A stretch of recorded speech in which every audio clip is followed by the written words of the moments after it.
Apabila kita itu rutin di dalam memberikan asupan asam amino ini, itu kita sebenarnya itu bisa menggantikan kebutuhan NPK untuk tanaman kita. Assalamualaikum warahmatullahi wabarakatuh. Salam semangat para sahabat tani semua dimanapun Anda berada.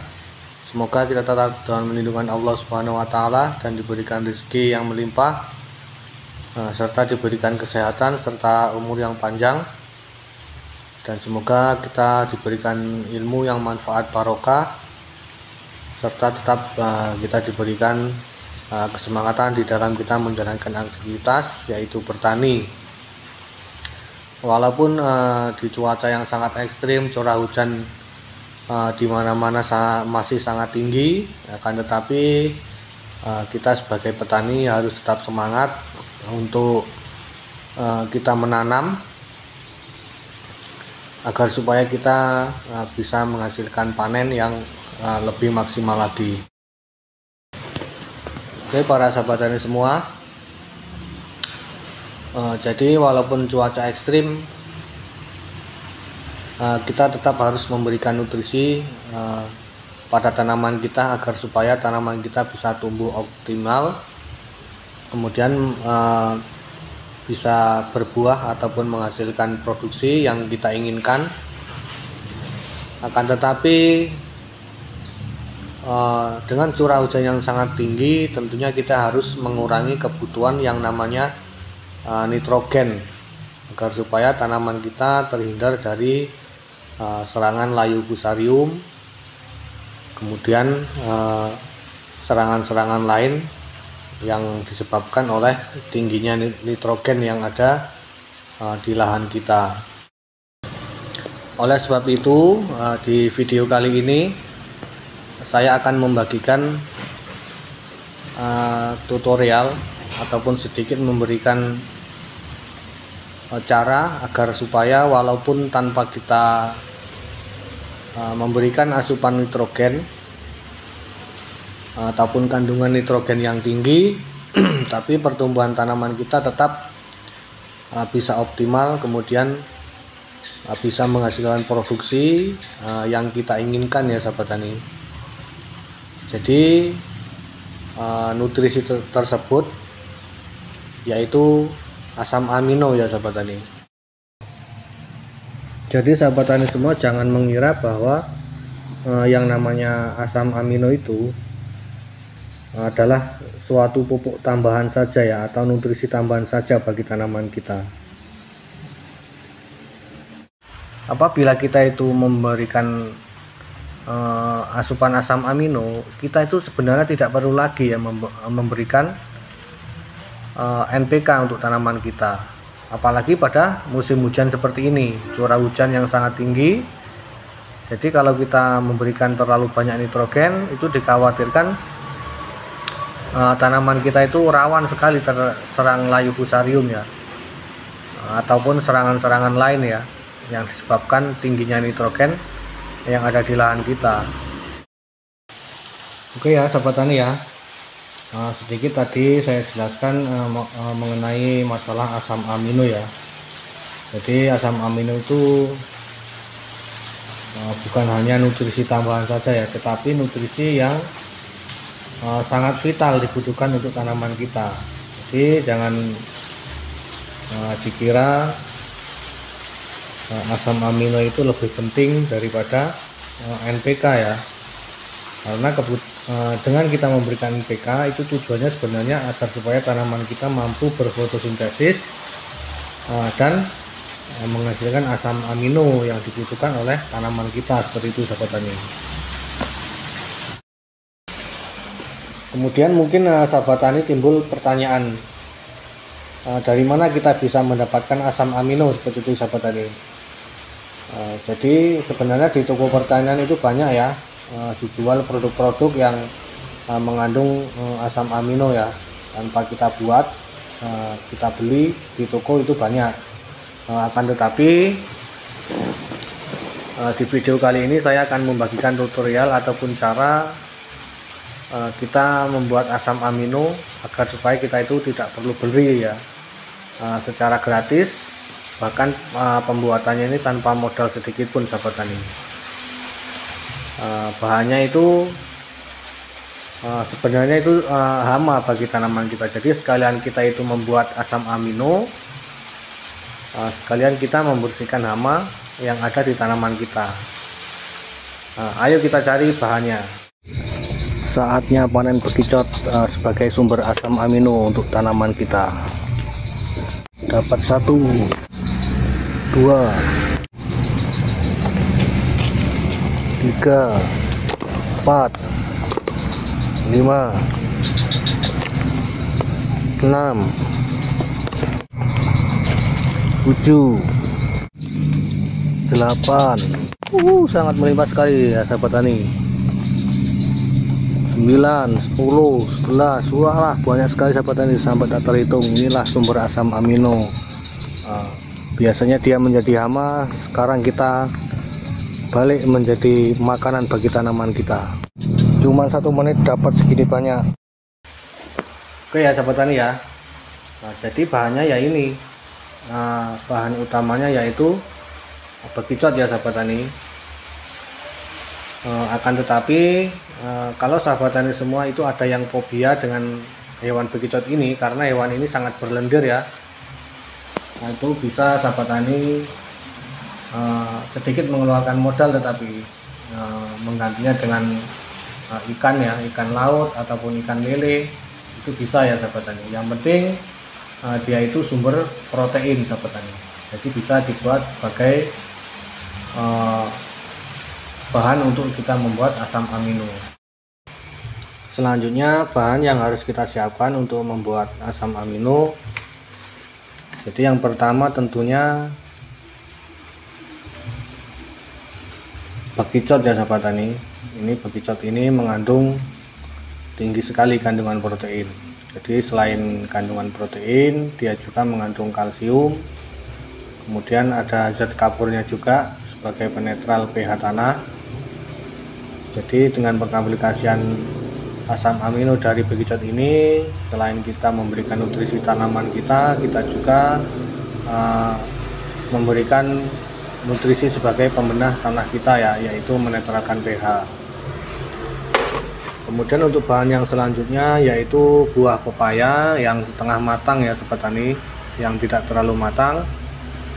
Kenapa menggunakan buah pepaya? Karena di dalam buah pepaya ini terdapat enzim papain ya sahabat tani, enzim papain.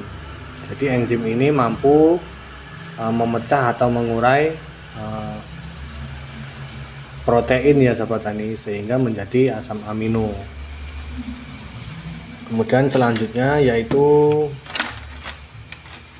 tank untuk melakukan fermentasi ya sahabat tani, ataupun bisa memakai jerigen yang diberikan selang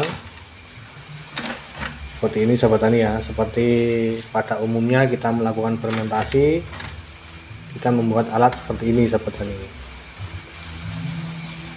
Kemudian yang selanjutnya ini adalah larutan PSB sahabat tani. Boleh diganti dengan EM4 ataupun POC yang lain, yang tentunya mengandung bakteri yang mampu melakukan proses fermentasi.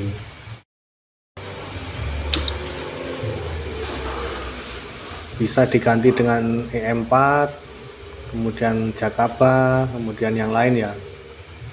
Tapi saya di sini menggunakan PSB karena di PSB ini juga terkandung asam amino ya, dari bahan telur kemudian terasi. Ini juga sudah ada asam aminonya, makanya biar manfaatnya bisa double saya menggunakan PSB sahabat tani. Kemudian yang selanjutnya ini air ya, air cucian beras. Kenapa saya memberikan air cucian beras? Karena di dalam air cucian beras ini juga terkandung bakteri pengurai ya sahabat tani. Selain mengandung karbohidrat, juga mengandung vitamin B1, B2, kemudian B6, B12 ini juga terdapat di air cucian beras ini. Jadi di dalam asam amino yang saya buat ini banyak sekali nutrisi yang terkandung di dalam satu larutan asam amino ini. Oke sahabat tani ya, jangan lupa dicatat bahan-bahannya apa saja. Jadi setengah kilo bekicot, kemudian pepaya ya separuh saja ya, pepaya yang setengah matang, kemudian jerigen untuk menyimpan saat masa fermentasi, kemudian POC ya, bisa E4, bisa PSB, bisa Jakapa dan yang lainnya. Kemudian yang selanjutnya ini air cucian beras. Kemudian untuk langkah pembuatannya, yang pertama kita kerok-kerok dulu ya buah pepayanya sehingga menjadi bagian-bagian kecil seperti ini. Kemudian selanjutnya kita masukkan, jadikan satu ke wadah ya, wadah yang berisi bekicot seperti ini sahabat tani.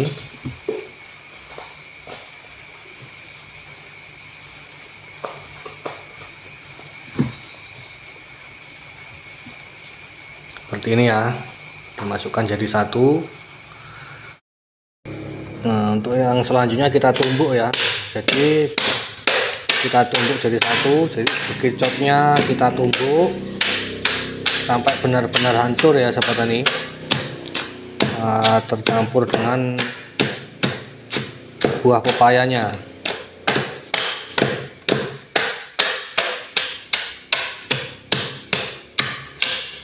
Sebenarnya ini bisa dipakai blender, tapi sayang ya blender untuk memblender bekicot ya. Kita tumbuk sampai hancur ya sahabat tani. Nah itu kebetulan ada yang bertelur ya, jadi tambah lagi ya sumber asam aminonya jadi dari telur. Oke, setelah hancur seperti ini, selanjutnya kita masukkan ke dalam jerigen ya, jerigen sebagai tempat fermentasi kita. Kita masukkan semuanya, tanpa terkecuali ya. Oke, setelah habis itu selanjutnya akan kita masukkan PSB nya ya. Jadi ini PSB nya sekitar 250 ml sahabat tani, 250 ml PSB nya kita masukkan.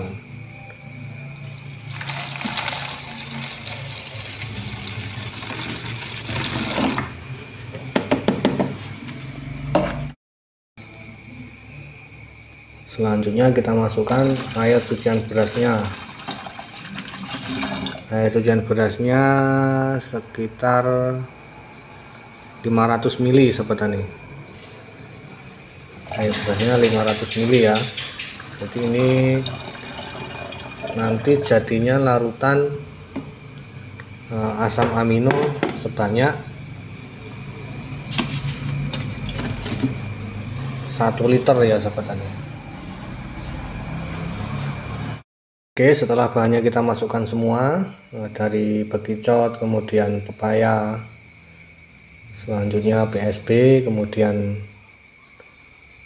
air cucian beras, selanjutnya kita tutup ya sahabat tani. Kita tutup, kemudian selanjutnya nanti kita simpan ke tempat fermentasi ya, yaitu di suhu ruangan, kemudian di tempat yang gelap ya diusahakan. Kemudian ini difermentasi selama 3 minggu ya sahabat tani. Nanti setelah 3 minggu bisa kita aplikasikan. Dan selanjutnya setelah selesai masa fermentasi, yaitu sekitar 2-3 minggu, selanjutnya kita aplikasikan ke tanaman kita.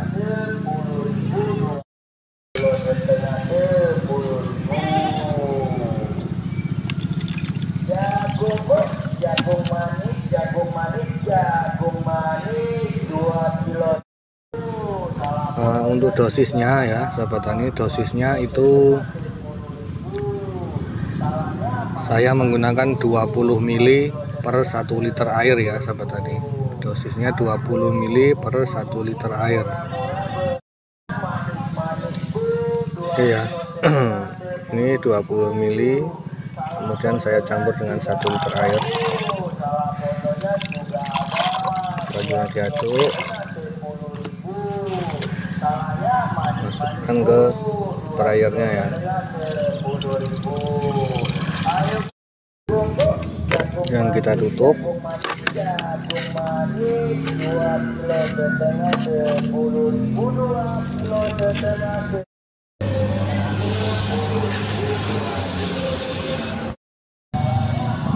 Selanjutnya kita aplikasikan ke tanaman kita ya.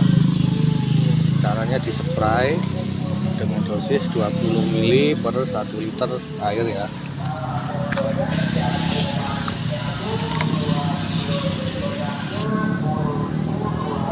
Jadi fungsi asam amino itu sangatlah fleksibel ya sahabat tani, bisa diaplikasikan di masa vegetatif dan juga masa generatif sahabat tani. Nah, ini tanaman yang masa generatif ya. Ini bukan generatif lagi, ini sudah tanaman sudah tua sekali sahabat tani. Kebetulan ini saya tanam di dekat rumah ya, untuk kebutuhan sehari-hari. Jadi tanam cabai di sekitar rumah. Nih buahnya masih calon-calon bunga, masih banyak sekali ya.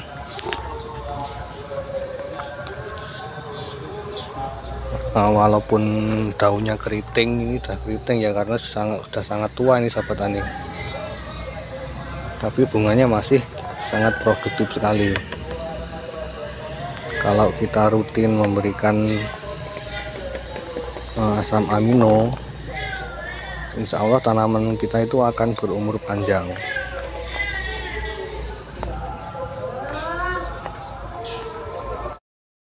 Oke sahabat tani, demikian tadi tutorial yang lengkap ya, dari mulai apa itu asam amino, fungsinya apa, itu sudah saya jelaskan lengkap. Kemudian bahan-bahannya apa untuk kita membuat asam amino, tentunya dengan bahan yang sangat gratis ya sahabat tani, kita bisa mendapatkan asam amino. Kemudian cara aplikasinya itu dosisnya 20 mili per 1 liter air sahabat tani. Jadi kalau kapasitas tangki kita itu 14 ataupun 16, itu tinggal kita kalikan saja 20 mili dikali 14 liter itu berapa. Ya sahabat tani,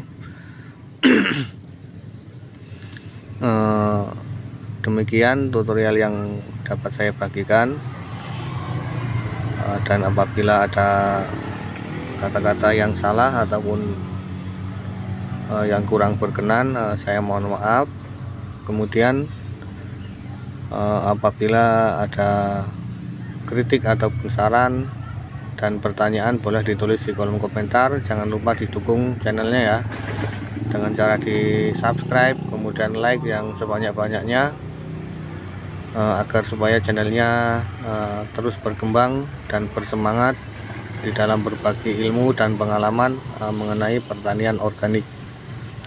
Oke, cukup sekian dulu sahabat tani. Saya akhiri. Assalamualaikum warahmatullahi wabarakatuh.